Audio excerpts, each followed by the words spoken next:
हम आए थे खेत में अपना बोरिंग में ये लगाने के लिए।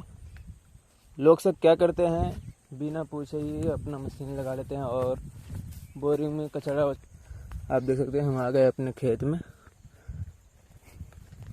हमारे बोरिंग 2 खराब कर दिए। मशीन लगाते हैं और क्या नाम वेल्डिंग करे हैं, देख ली, देख सकते हैं ये बोरिंग हमारा। इसमें थोड़ा सा तो हेलो दोस्तों, आप देख सकते हैं इधर पानी आ गया बाढ़ के। अभी गया हूँ मैं, अभी इधर तुरंत 2 मिनट पहले ही। अभी पानी बिल्कुल नहीं था, अब देख सकते हैं पानी आ गया इधर। देख सकते हैं आप, बहुत तेज़ी से पानी बढ़ रहा है इधर। बाढ़ का पानी है।